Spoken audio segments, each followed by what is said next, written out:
Hey everyone, it's your girl Maddie here, aka Beaver Mosh, and today I'm talking to you about Unearthly Litanies of Despair from the Istanbul, Turkey-based Engulfed, and this is coming off of Meisako Unoho Records. And here, Engulfed just gives us a humongous, sinister sounding and grotesque slab of death metal. This record goes for more of that big, thick, cavernous sound. It suffocates you while performing dark enchantments on you while you listen. It definitely sounds like a proper Meisako Unoho Records release if you are familiar with that record. It has a very despondent tone, really takes on that very underground sound that I'm a huge fan of. In the abyss of death's obscurity, the band conjures up this ghastly atmosphere with these squealing leads and just bleak tremolos. Slowly, the sinister low growls and the brash blast beats enter in.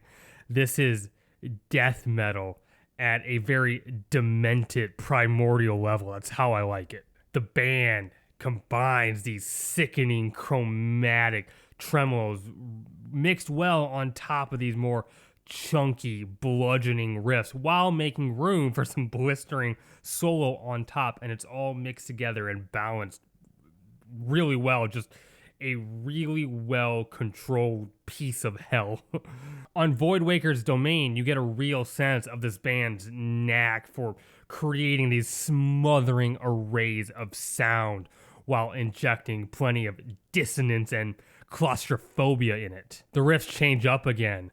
They will contract and they will open up and then morph into these scorching leads, all while maintaining the same toxic aura. On Echoes of Suffering, try not to be hypnotized by these rolling, arpeggiating leads. You know, this is a death metal album that, for the most part, sticks to a death metal formula, but is also really creative and always presents ideas and shows new ways within death metal to use the guitar. This is heavy music to where that term is almost literal. I can feel the weight of the drums and the bass hitting at the wall of my headphones. I love the drumming on Infernal Desolation. The cymbals have this nice whip-like snap to them.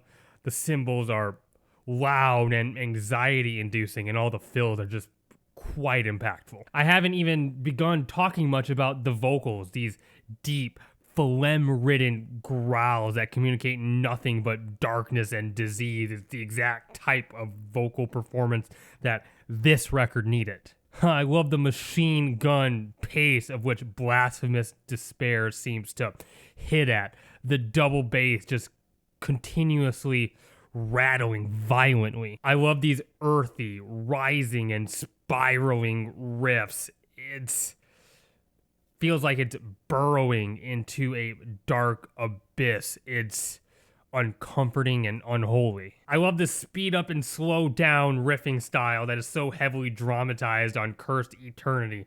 It's like a high-powered drill machine that is just going, but the operator has to stop it to slow down every few revolutions.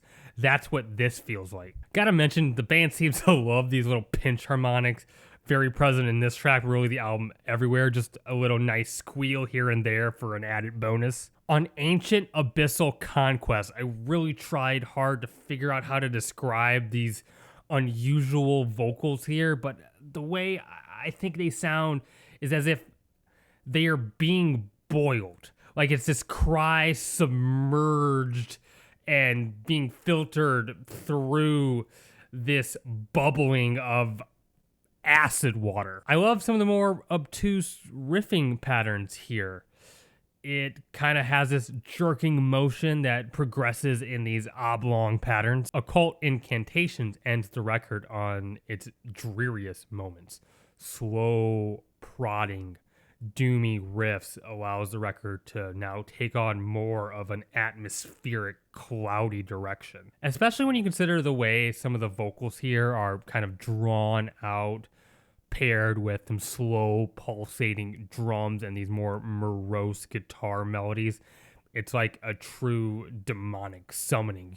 It's the darkest of ceremonies. Honestly, choosing to end the album on this damning descent of a track was the perfect way to end it, in my opinion, because the whole album feels like this gradual takedown, like you are falling further and further into the inferno, and this track just narratively ties that up extremely well. If you like your death metal extra lifeless and filthy, if you enjoy bands such as Triumvir Foul, then this is the type of shit you need to check out. While maintaining an uncompromising level of grotesqueness and intensity, the band finds ways to introduce new, unique ideas that pique my interest every time I listen. This is not just a everyday average death metal album. So if you like your metal music as toxic and festering and violent as possible, this gets a high recommendation from me.